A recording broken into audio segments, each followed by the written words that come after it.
Interestingly, to give you a very brief, is a lot of monks prepare mandalas collectively by using a lot of sands and all, colored sands and powders. They spend days to make it, and the day they complete it, they just wipe it off with a broom. The context is nothing is permanent in this world. They Okay. they spend a lot of time. They make beautiful design. Like you would not even want to anyone look at it with evil eyes to kind of make sure that it is intact and the beauty remains with it. But then as soon as this is completed, they just wipe it off. Yeah. And that was a very interesting thing that I got to know about it. It And hurts that just while listening to that, it hurts. It actually hurt, but then it gave a lot of kind of perspective to me that yes, nothing, it is the fact. We have to accept the fact that whether it is sorrows, whether it is happiness, or whether it is our own existence, nothing is permanent. Hey, this is your host Meenakshi Srivastava, also known as MyBohoVoyage, and I welcome you to another amazing episode of Inspiring Explorers. And as the name suggests, Inspiring Explorers is all about inspiring you with the inspiring life journeys of some of the most successful personalities from around the world, and they also share with us some interesting travel experiences that are not limited to sightseeing. For this episode of Inspiring Explorers, we have an inspiring explorer who wears multiple hats and is a very amazing friend of mine, Mayank Agarwal, a financial consultant in the big four firms by the day and a multipreneur by night. Yes, you heard that right. He is not an entrepreneur but a multipreneur, with multiple startups running parallelly along with his day job. And in every 6 or 12 months, if you re-meet him, he'd be doing something new, hence rightly known by the name of defocused consultant. Some of Mayank's current things that he's doing include his day job of a financial consultant, running an NGO by the name of Bit We Can, being actively a part of Shoonya experiences, a speaker, artist, art exhibitor, as well as mandala art instructor. He's also the founder of Ajna Organics, a brand dedicated to his love for scented candles and organic products. And he's also a tattoo artist now. And before we start this episode, let me tell you that you can watch all my Inspiring Explorer episodes on my YouTube channel named MyBohoVoyage, spelled as MyBohoVoyage, or you can listen to them on Spotify, Apple Podcast, and Google Podcast, Geo Savan. Just search for Inspiring Explorers on the apps and you'll find the show. Also, all the links are mentioned in the description box below. So let me welcome our amazing guest for today, Mayank Agarwal.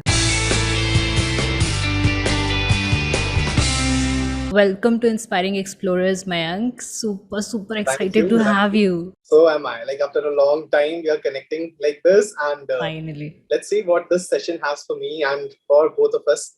And for everybody who's going to watch and listen to it. Yes. Wonderful. So, सबसे पहले Mayank, I would like to ask you that you wear multiple hats, like multiple hats, and we want to know first that what all things do you do, like a list of, because there's not just one thing that you're doing in your journey. It's not just that you're just an artist or just running an NGO or just running an art shop, or now you're doing multiple new things. So what all together, I want to know all the things that you're doing, all the startups that you've started. So first of all, I think the most interesting part about me is different people think that I am into something different. So they think that professionally I am doing something else as per them. Say for example, a lot of my family member also think that I am a full-time artist, whereas my day job is as a financial consultant with one of the big four firms. So primarily, to give you insight, I am a financial risk consultant with one of the big four accounting firms. That's my day job. That's give me kind of liberty to carry on all my passions, because yes, survival is necessary. So that's where all the breads and all come from. And I try to utilize my time into several other things. So how it actually started. So I come from a very small town in Uttar Pradesh. It's actually still a village. It is not declared as a town area yet. So I come from that area where primarily people get into some very limited domains of life. Either some of them will land up into doing business of their own. Some of them will be doing like mainstream engineering, or they'll be pursuing their chartered accountancy, or something very, very basic that's there. And it was very hard to find anyone around me who was doing something interesting. So how it actually started was, I fortunately had my parents who were kind of very keen on my education. So until 10, and parallel to education, they were really attached to me. So they were not kind of willing to send me over for education till anywhere in the country, apart from like 15 kilometers from my hometown. So what we planned was, my mom also studied in Nainital, so she planned that I should be going to Nainital for my education. The school that I studied in was one of the top 10 schools of India. When I went there, I found people coming in like from various kind of diverse location. They were carrying on their passions differently. Some were into sports, some were into arts. Again, these might appear very, very standard to someone, but then for a person coming from that kind of a background, these were very, very appealing. So how it actually started was, until 10th, I would say, interestingly, I had never practiced art. I used to take help of my mom. I used to take help of my cousin sister to complete all of those or art projects and all. But then I never did it myself. When I went into 11th standard, I though had a fine hand at it. And how do I actually know it is, I was always interested into biology classes. So making all those biology diagrams and all, I was kind of pretty proficient in them. That I was not confident enough to take that forward as my full-time passion or anything like that. So how it started was, when I went there, I saw work of one of my juniors. I was really inspired. He is an amazing artist. And then I saw a lot of other fellow students who were doing great work at arts. So I've never really seen those kind of arts. And fortunately, we had a great PhD teacher in our school who used to teach art. So that's where my interest started. So I did some random stuff. And by the time my 12th standard was about to complete, I was losing out on my interest in studies. I was never interested in studies, actually. I was interested in all sort of other activities that were happening, and that was basically, I was finding everything that was new around me. So I was always interested in whether should I be going into music or arts or something different altogether. I knew that I'm not a sports person. You can see that my physics says so. So I'm not much into sports or fitness. So, but I was always interested into extracurricular activities. After my 12th, I thought that I should be probably choosing out for a design course. But then coming again from that sort of a background, I did not get a lot of confidence and kind of support from my family member who were acting as a guiding force for me. I ended up doing my BCom honors from Delhi University. I also started my chartered accountancy, which was again a hardcore professional finance related course. I left it midway because I knew that by the time I would be ending up doing my CA, I would lose out on the other parallel things which were of much more interest. So I quit my CA. I think that was one of my best decisions because I was able to take along a lot of other passions that I had. When I was in college, fortunately, I got several opportunities, and there is where my art journey started. So we had a program with United Kingdom Academics Division, which is by the name UKIRI, a program where we had an exchange program with a lot of college students that were coming from the UK. It was a cultural exchange program where I was asked to display some of my paintings in my college. So my college organized a small exhibition for me, which got inaugurated by then Chief Minister Sheila, which was very, very motivating for me. Wow. So that's where it started. A lot of appreciation coming in, and I always believe that appreciation is the best form of motivation. So I got a lot of motivation there.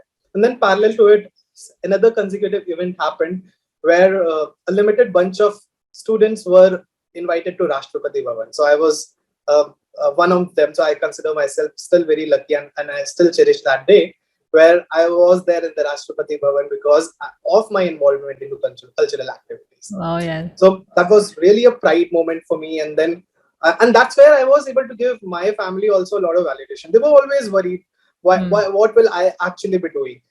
Why is someone who is very sorted with studies, he can do very well with whatsoever doing he want to end up or land up into somewhere, some sort of a field which is not that safe. So I gave them a lot of validations that I do not think that whatsoever milestone I have achieved in the domain of finance or business, I would have been able to meet the President of India.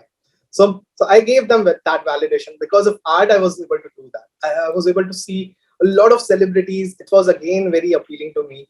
And that actually gave me a lot of encouragement that I should be doing something in that way.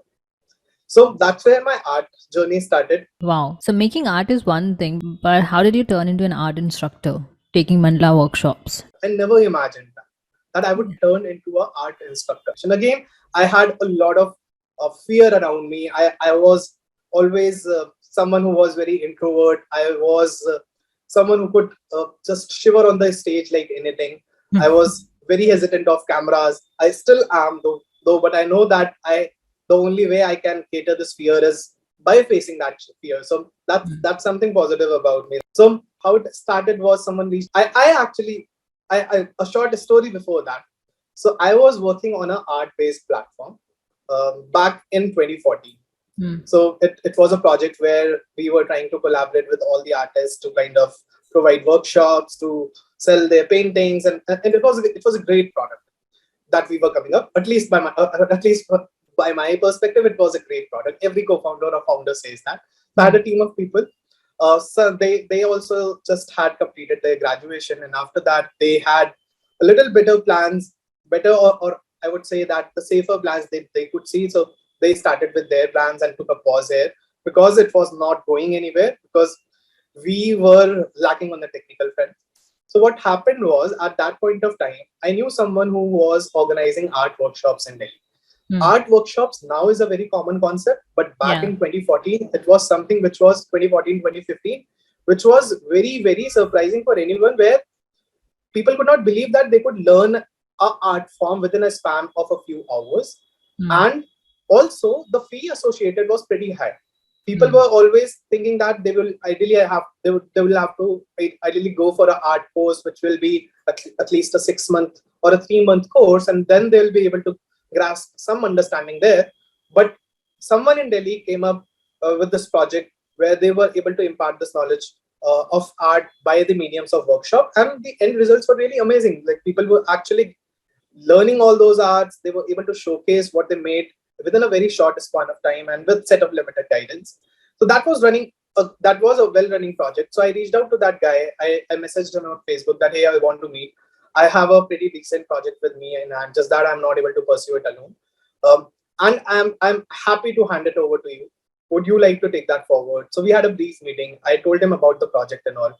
By the time I was, or over the time when I was actually explaining him about the project, he had a time to run through my social media profile. So he went there and saw some of my works, and then he went over the meeting. He said that, Mayank, let's take a pause here.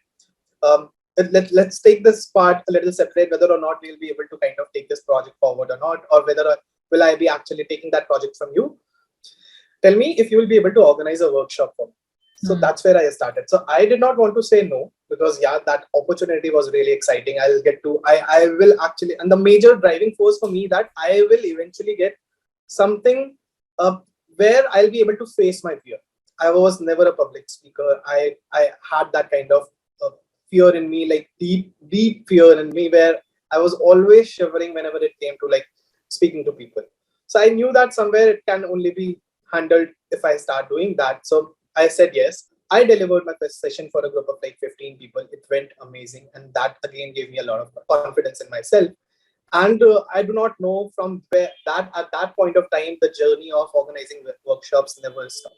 So I started taking workshops for different kind of festivals, some of the major ones of India, like Kalagoda, FFX, Shoonya, a lot of other corporate workshops were there, where I used to tell them the basics of arts, and they were able to take along something in the form of something that they had created by themselves in a very short span of time. So that gave them a lot of self-belief, just like what art gave to me. So they were really happy, and that gave a lot of boom. I started at a point of time where there were very limited artists who were delivering workshops. Parallelly, I started a wellness range of product with some of my friends. I was always fascinated about aroma, again, out of a lot of fascination. So I was always attracted towards aromas and all. So I was assisting them. I started this project with 4 of my friends, where we were selling a range of wellness products. It was a lot of handmade stuff, which again caught eyes of a lot of good brands. We collaborated on B2Bs and B2C levels. It's still running very well. So that's another wing that I have. I think these are some of the things that are there. In parallel to it, I told you that I have been part of some major art festivals where I assisted some of them in terms of organizing them as well. I have done mall graffitis. I have exhibited my paintings here and there. Yeah, at one of my exhibitions I did art center. Again, that I call that as an achievement for myself, because when I came to Delhi, I started visiting some of these centers, and I was always wondering what would be these kind of people who have achieved this milestone of displaying their work at this premium space. And finally, after years, I was able to do that myself. So I'm really proud of myself, and I like to clap for myself. So each one of us should be clapping for ourselves at least. So that's one thing about myself. I try to praise myself a lot, because I lack that on people's front at times. So I never mind doing that. So that's another thing. I think the list is not going to stop if we talk about like minor things that are there. I have been part of other different consultancy projects, a lot of startups. I have been consulting them on the grounds of marketings and all. A lot of things are there. Yeah, the list is not ending. That's one thing that I would add. Yeah. Also, apart from all that you're doing, I'm sure there's something new. So, what's that new something that you're doing? Every time, मतलब जो भी होता है कुछ ना कुछ नया चल रहा होता है. The latest news, something that I can give to you, is I recently started a tattoo making course. Tattoo making, wow. Wow. So that's something I'm really fascinated. Like, I'm really excited when it's actually going to end up, and when I'll actually get to make my own first tattoo on someone and on myself as well. So you're going to like start a studio on that, like an arts Let's see. tattoo studio. I have actually stopped planning things. Okay. I do not plan things a lot. Even if I do, I make very short-term plans. Initially, I used to be a person where I made 10-year plans that at age this, I'll be doing this. But COVID has taught us a lot of things. Plans don't get actually executed the way we think. Yeah. So I've stopped planning them. I go with the flow. Yeah, and the best part is, even if they do not get executed, I do not get disturbed by them. So I am okay with whatever is happening. I just want to be happy. And I think that's how we all should be. We should be planning things, but we should never be disappointed if they do not get executed, because plans very often do get disturbed by different other external factors that are there. Exactly. And not just external factors. We at times are not in the mood ourselves. We start with a different zeal, but then we speak a lot about it, lose half of our energy while speaking about those projects to different people. And then over the time, we lose out on the interest as well. It is okay to lose out on that interest. Why did we actually start doing that project is the question. We started thinking about that project because eventually we wanted to feel happy about it. But then execution or non-execution of that project, if that is giving you some sort of a guilt, that is again opposite of happiness, which was the prime goal. If you are still satisfied by something that has happened or not happened, your purpose is served. The eventual goal was to be satisfied with whatever is there. Yeah. We have to be happy, and that should be our ultimate goal. That is so true. So you told us about a lot of things, Mayank, which are amazing and exciting. And there's a lot of things that you couldn't still fit in all of this conversation, because there's so many things that you do. So I would like to ask you one thing, that how do you manage your time, like with job plus multiple parallel things? Like एक side hustle वाली बात is different, but when you are like doing multiple parallel things, so multiple side hustles with job, how do you manage time? Actually, देखा जाए तो ना, it's a state of mind. सब लोग कुछ ना कुछ manage कर रहे हैं. There are a lot of things. You manage your sleep with your day routines. हम लोग मतलब बस वो एक mind में वो बना हुआ है ना कि इतनी सारी चीजें कैसे हो पाई. तो वो state of mind को ही हम carry करते रहते हैं अपनी life में. वैसे देखा जाए तो अपने ना हर चीज का अपना टाइम है. मतलब ब्रेकफास्ट भी आप मैनेज कर रहे हो ना, कितना भी काम है, लंच मैनेज कर रहे हो, डिनर मैनेज कर रहे हो, उठना नहाना धोना मैनेज कर रहे हो. If you count the day to day activities, the count is actually endless. इतनी सारी चीजें आप एक्चुअली में मैनेज ऑलरेडी कर रहे हो. ये वाली चीजों से हम बस डर जाते हैं कि प्रोफेशनली जो दूसरों को जो दिख रहा है ना, बहुत सारे लोगों को जो अलग से दिख रहा है, वो अगर हम बार बार दिख रहे हैं, तो वहां पर एक हमारा थॉट फ्लो चलता रहता है कि हम लोगों को बहुत प्रोफिशिएंसी लेके आनी है, या कोई अगर देख रहा है तो मैं उसको विजुअली ना बहुत सब कुछ ऑर्गेनाइज दिखना चाहिए. तो वहां पर हम लोग थोड़ा सा डर जाते हैं कि हमें मल्टीटास्क अगर हम कर रहे हैं ना, तो बहुत वो कहते हैं ना कि द परस्यूट ऑफ परफेक्शन वाला जो है, perfectionism is actually very, very toxic. I think that every one of us is an excellent manager by default. We do have a lot of things in our daily course. We do a lot of things in the day. We already are managers. I think this is just a state of mind that something else which appears like, which is visually available for others to watch. If something of that sort is there, we get worried whether we will be able to do justice to it or not. That scares us, and that's where we bring in the perspective of whether or not we'll be able to manage that thing or not. We already are great managers. I think it starts right from our childhood. It's just the state of mind that it is difficult to manage things. The main answer to what you have just asked, that how am I actually able to do those things, is having proper time management to it. Say, for example, I have NGO as one of the things that I have to work on. It actually isn't like a scene that I have to work on in an NGO on a day-to-day basis. I know that if I work on Saturdays or Sundays for that matter, if I plan my 2 hours to 3 hours, I'll be able to do that. Similarly, if I have to work on my, say, art project, again, I can have weekend for myself. And then, say, for example, if I have a running business for myself, I know that spending an hour or two on a daily basis isn't that difficult. We try to visualize that how to fit in such grand things in our daily routine when we are already so tired by a lot of things. I think the main tiredness that we get is by thinking. Nothing tires you more than the mental things that are going on around us or in our body. So we think a lot, that tires us a lot. I think the best way is to take a chill pill and be relaxed about things. And we cannot crib about the shortage of time. 24 hours is a long time. It's a very long time actually. Say, for example, I give you a basic scenario. Average sleep that one should be having nowadays, which doctors also say, is 6 to 7 hours. If I reduce that from 24 hours, I get around 17 hours with myself, right? 17 hours, I did 8 hours of a job shift, plus, say, for example, an hour or two in the traveling. I reduce that hours. 17 minus 10 is 7 hours. Daily chorus activities, breakfast, lunch, dinner, subtract 2 hours, right? And you still have 5 hours. 5 hours is like a grand time with yourself. After like having your spare time for your sleeps, for all your other needs, for your daily chorus activities, for your work, in 5 hours, you can probably watch 2 movies actually, right? That's a big time. How do you actually utilize those 5 hours is on to it. Now it all depends upon how passionate about your things you actually are.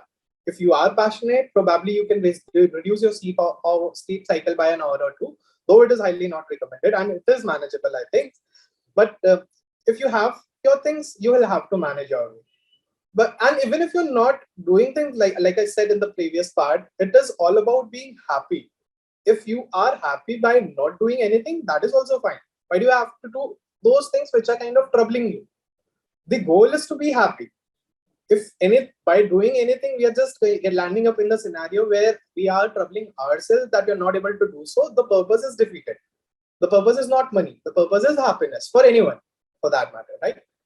And it may differ for some personal circumstances. Say, for example, someone is going through the scenarios where a finance is a very important need. Their scenarios get completely changed, right? Where then your priorities change. All those 5 hours are actually meant to be worked hard upon your goals. Then you can't be cribbing about shortage of time, because actually there isn't. This is just a state of. That is so true. And the actual goal is happiness. That is true. If you're going to torture yourself for that, then, and if you're not happy, you cannot do it. It's like your job that you don't love. So you'll have to find things that you love. I think that statement is a little controversial. We often are a part of job that we don't love, but then again, yeah, we have to realize why are we doing things. Like, beyond asking like what are we actually doing, we should always be asking why we are actually doing things. Yeah, exactly. We often lose out on time. Time is the most precious things. We all know that. I'm not the first one who's saying that. So you'll have to understand and plan your time and make yourself eventually. You are responsible for your own happiness or sadness for that matter. तो perfection के पीछे नहीं दौड़ना है. Process को जो जितना enjoy कर रहे हो, आप उसको enjoy करो. That is true. That is so true. And time management, if somebody wants to learn, then Mayank is the best person to know, learn time management from. Like he says it so easily, but he's doing like way too many things. Like you mentioned that some people know him for something, some others know him for something else. So that's how it is. You have like more than 5 or 6 things that you're doing together, all together. बस जैसे हो रहा है ma'am. So yeah, I'll mention all the links of Mayank's multiple things that he's doing. So the links will be in the description box below. Do go check them out. So your Instagram, Mayank, is defocused consultant. So could you explain that name to us? It goes very literally with the meaning. Defocused consultant. Defocused is basically someone who is not focused. I do not like being focused. I don't think people who are either focused have achieved great things. At least by being defocused, I have been in a state of phase where I do not regret about things.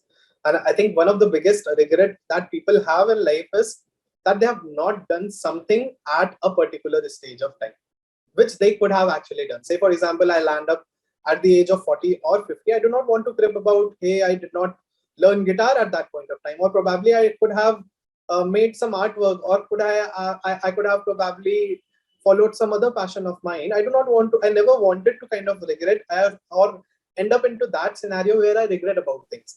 I do everything that comes into your mind. I do anything at every point of time. I'm really random, and that is why people start calling me defocus, and I took that really took pride in getting known as defocus because I was always involved with that. So Mayank, you were also one of the speakers of FFX, which is one of my favorite festivals. I really enjoy it. So how was that experience? So FFX was a unique festival in itself. I got to know about it back in 2018. I saw an Instagram ad where a lot of interesting things were going to happen at a particular festival in the month of February of 2020. I was very amused about how can someone be like curating such an amazing festival at such a grand scale with such sort of diverse set of speakers. And coincidentally, I do not know what happened. Someone from the team reached out that, hey, if you would like to facilitate a mandala workshop there for the bunch of people. And I said that, why not? Actually, I would love to be a part of such amazing festival. And when I went there, I got to know that this was a bunch of like 300 people who were super talented in whatsoever they were doing. Like they were crazy bunch of startup founders, musicians, music directors, filmmakers, like really diverse set of people, and you get to interact with them, understand what their journey was. You got a lot of zeal and motivation, a lot of things that were kind of stuck into your mind as endurances. You got a lot of clarity on them. So they kind of pretty well structured this whole festival. I was there as a mandala art instructor there. Fortunately, I was able to impart this knowledge to some of the great peoples as well who were doing great things. And so till now, I have been kind of getting their messages again, which is a lot of validation to yes, I'm not doing something that is as crazy that some of my very close one thinks that to be. But yeah, I am really happy that I got connected to this festival. So just like FFX, I have been part of some other festivals as well. I told you that I'm a part of Shoonya festival as well, where model is pretty much the same, just that we have different bunch of people from different other profiles, and they're also, this is organized in a serene place back somewhere in the Himachals, near a riverside property, where again the idea is to just bring you to numbness or the shunya, actually the shunya aspect of it, where you feel that what is the power of actually doing nothing. Like I'm parallelly telling you two things. One thing is where we understand the power of doing a lot of things, and this specific festival actually taught us about how beautiful is the state of doing nothing. And this festival was about nothingness. So you get to evaluate like where your interest is lying. As I said again, where you should be going with whatever you are satisfied with. So Exactly. When you're happy and you're satisfied with that thing and you get peace in that thing, and that's when you do it. And that's when you cross lines of being in your comfort zone, you get out of it to do those things because you love to do those things. For yeah, example, I'm not really an early riser, but then if it's for traveling and if it's for watching sunrises, I'll be up exactly. at 3. I'll be up at Yeah. 3 a.m. I wouldn't sleep. Yeah. If it takes that, You I'll do can't that. be saying that you love sunrises, but then it is a very difficult task to rise up in the morning. You can't say those things parallelly. that sort of, and this planning doesn't actually require a lot of things. Basic sacrifices, I would not even call this as a sacrifice. This is part of your planning. If you want to achieve something, you'll have to act upon that. Everything can't be fed directly to us, but then yeah, we should not be complicating things. These are pretty simple things which can be easily sorted. Exactly, and you will take out time for those things when you really want to do those things. So you'll find ways, just like for playing PUBG. You find ways, so you'll find ways for this as well. Right, exactly. Yeah. So, coming towards the travel experiences, Mayank, so you have traveled a lot and you do that, not so luxury travels and you do offbeat travels a lot. So, any experiences and, things that you observed as an artist as well. So, also, you also painted an art, on a wall somewhere in Himachal again. So, what was that experience? And could you share something about that? And then we'll come to travel. I in fact was going to quote that instance only, which happened very recently, like back Yes. towards the end of this year, the last year, I mean. In December, I was at Beer for a project that was there. I collaborated with the hostel to make some wall art pieces for them. But then I was parallelly following a girl on Instagram by the name Manika. I do not know how I actually ended up following her, but she was always doing a lot of lively things here and there. And she was into art, she was into dance. I somehow ended up meeting her randomly at a cafe there. We had a quick chat, and she also said that yeah, she has been following my work, and we randomly planned that why should we not do so? If we have met here by coincidence, we should be doing something here, which is very random. She is also random, and I also told her that I also resonate with that sort of randomness. So we just instantly went to a store, got all the art supplies, picked a random wall. It was not an assignment for us. We picked a random wall, asked the property owner if he is okay. He was really happy that his wall is going to be looking much more appealing than what it usually was to be. And we started painting that. We took 2 days, made a wall art for them, and then it was right at the spot, one of the main tourist spot in Beer.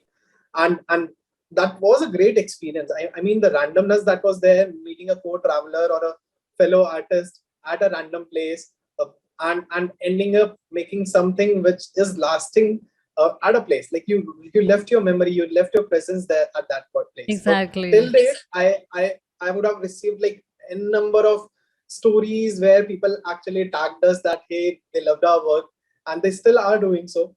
So those kind of experiences actually are something that you take in life. It's not that hey, I completed that project in office and I received an award for that. That doesn't actually go along with your life. These kind of memories and experiences are something that you take along your long journey of your life.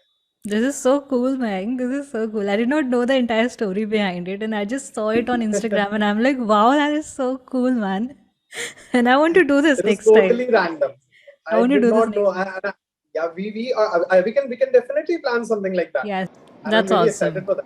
Yeah. Yeah, this is amazing. This is amazing. This is something I think randomness is something people should choose more often. Yeah, randomness hardly disappoints you if you are doing or choosing that randomness from your heart. It all depends whether you are doing it by mind or by heart. If you're doing it by heart, it would never disappoint you. Whether or not that the output was good or not, you would take the process as the memory along with you. You would love the process, and that process, I mean, we read about different sort of stuff. It's not the goal or the end output. It is the process that kind of sticks with us, and that we should actually be enjoying the process and not the goals. Also, it takes you out of your comfort zone. Like you did not plan Exactly. this. This was not in your schedule, and you just randomly did this. So it was taking you out of your comfort zone as well. Otherwise, you would be like, "Nahi, yaar, I'll not do it right now. I have these things to do." This could happen with a lot of people. If you plan everything and do everything accordingly, it becomes really monotonous, and that traveling experience wala part goes away. So yeah, that's pretty awesome.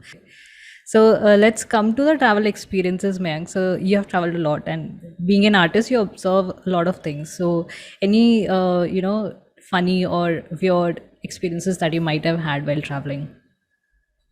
One funny incident, I would not exactly call it funny, is when I planned my Bhutan trip, and that was basically because I was always fascinated about Buddhism.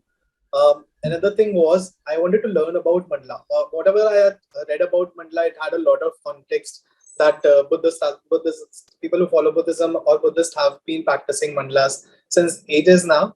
I saw a lot of mandalas throughout Bhutan, but I did not find any single person who actually was practicing one.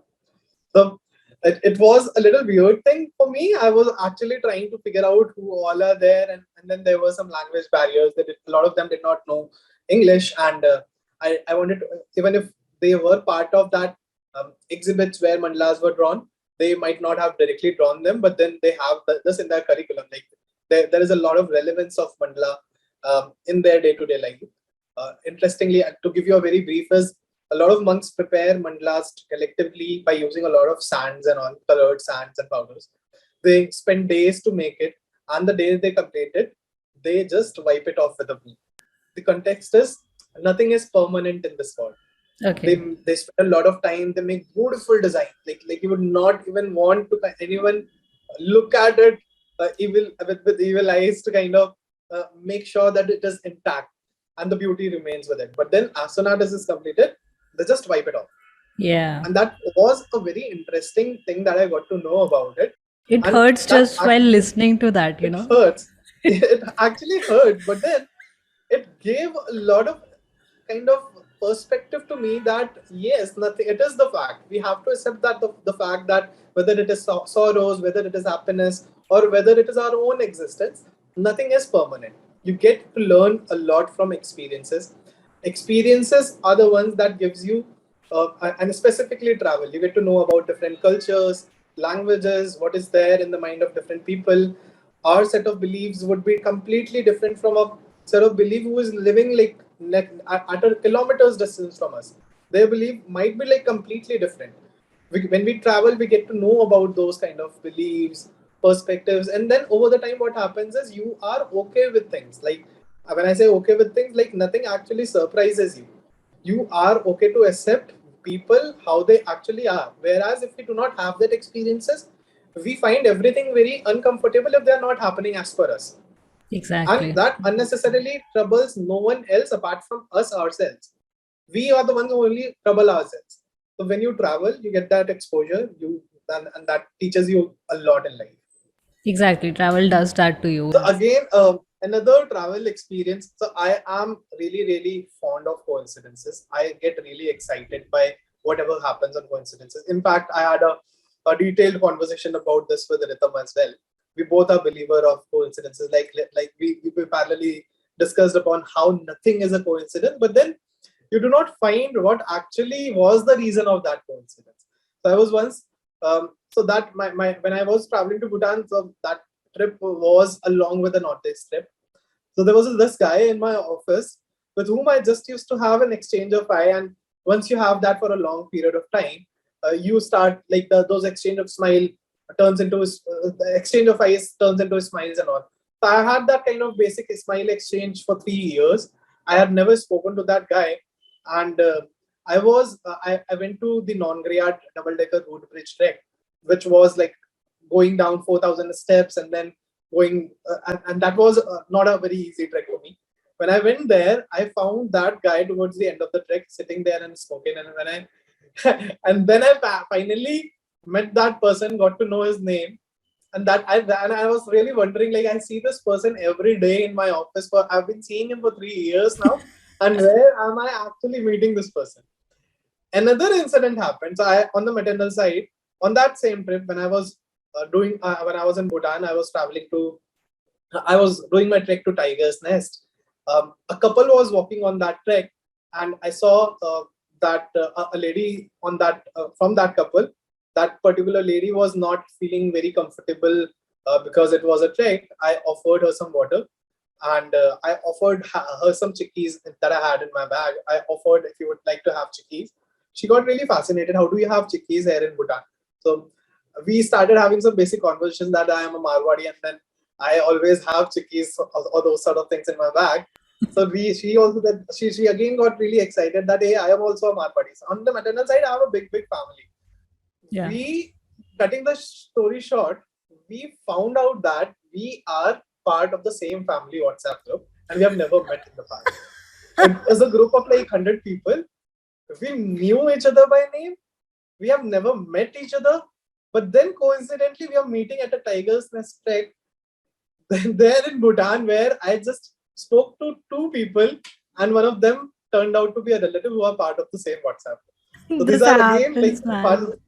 of right. So it's a very fond of coincidences, and these kind of things really excites me in terms of like how can you meet different type of people in the world, and how the world is really really small.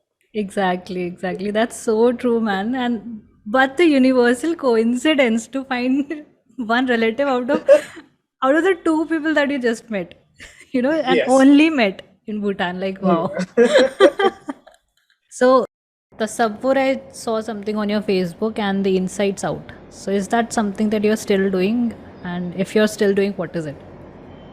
So Insights Out is not there. So Insights Out was a startup news portal that I used to run back in 2014. We wrote around 300 articles for different brands. We collaborated with a lot of content festivals. We used to write tech reviews. It was a good platform with a good reach. Just that a lot of technical details were all required. I did not have a bandwidth to do again. For me also, there is a limit to do things. So and also our interest for kind of rooting in some other domains. So we took a pause from there. And the Subway that you are talking about is a project that was there when I was in college. It was a project that I started with two of my friends. One was a photographer. The two other was photographers. This was basically an art and photography club that was meant for Delhi University. Primarily started in our college under the National Services Scheme, National NSS, which is a government campaign or a government body which sponsored all the activities that we did on the front of art and photography, like organizing workshops. There were a lot of supplies that we at the college level were not able to afford, and hence NSS used to support it. From the front of photography, they helped us take printouts of them, arrange basic lightings and all those things were carried on by that name. Tasavvur basically means imagination. So we started that. It is still running. A lot of university students, Delhi University students are part of it. Wow. Still running there in the college. So yeah, I am proud to say that yeah, I was one of the founders of that time. That's so amazing. The lot of things that you do are, just not random hobby things. They are something that you can benefit from, all of the people. So I would like to ask about your NGO, A Bit We Can. The idea behind A Bit We Can and how people can join you if they want to. So idea of Bit We Can is what it actually says. People like us who have a daily chorus of activities, we have day-to-day tasks where we want to do some sort of social activities, but our schedule is not allowing us to do so. And then parallel thought that comes into our mind is if we get associated with some NGO, there is going to be a set of responsibilities. Or if I join an NGO and if I'm not able to do things for them, there is going to be sort of a guilt that I'm actually not able to do something. But and with that thought, we kind of restrict ourselves to join such organizations because we as humans are scared of a lot of things, and this is one of the thought that we are scared on that front as well.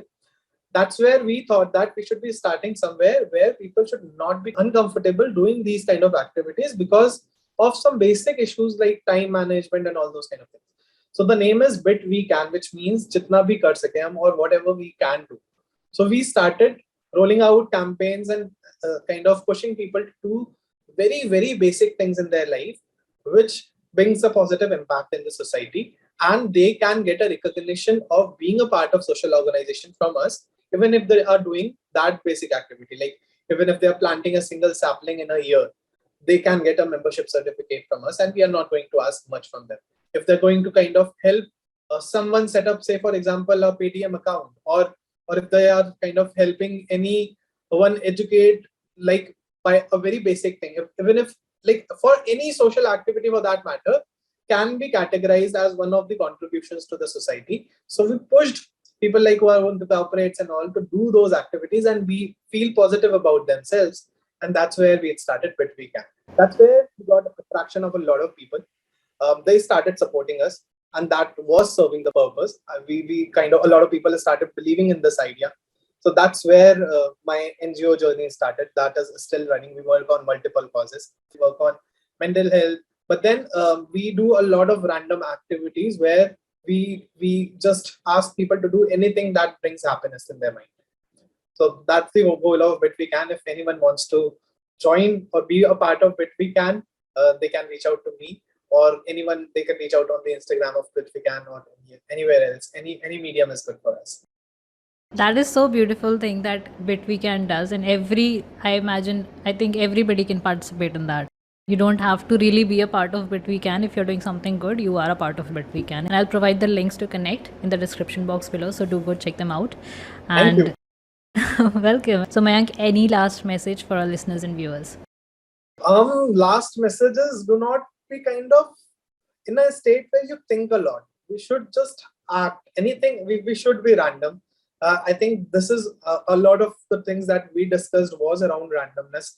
I want to kind of refloat that message again, that life is too short to be kind of doing too much of planning. We know that COVID, again, I'm touching base on that COVID has taught us a lot of things. I, in fact, used to plan a lot of things, but nothing actually got materialized because the circumstances were such. So just do whatever makes you happy. Just do not blame yourself for anything. And if doing nothing also makes you happy, do nothing for that matter. Like anything that brings you happiness is the goal, and you should be working in that direction. Exactly. And thank you so much for this beautiful message again, Mayank. So thank you so much for being on Inspiring Explorers, Mayank. This was absolutely amazing talking to you. And Mayank has some really Likewise. great, things to do. You should check all of them out. I think we cannot cover all of them in this interview, but surely you can check him out and cover all of the things that he does. I think we all can do it. It is not that difficult, trust me. If in case you want to kind of spend some time discussing how it can be done, I'm happy to kind of guide that to you. Wonderful. So you can connect to him via social media to connect with him. Yeah. Thank you so much, Mayank. Thank you. So this was Mayank's inspiring life journey so far and some interesting travel experiences. Thank you so much for giving your precious time to this podcast. If this episode was inspiring and insightful, please do drop a comment on my Instagram and YouTube at @MyBohoVoyage. Also do check out my YouTube channel at @MyBohoVoyage for the video version of this episode. Please do subscribe and give a 5-star rating and hopefully write a review for Inspiring Explorers. Also, please don't forget to connect with me on Instagram and YouTube. Drop me a hi or send me a comment so that I know we are in this journey together. This is Shiva, your host for Inspiring Explorers, saying goodbye. See you next week with an amazing, inspiring interview. Till then, take care.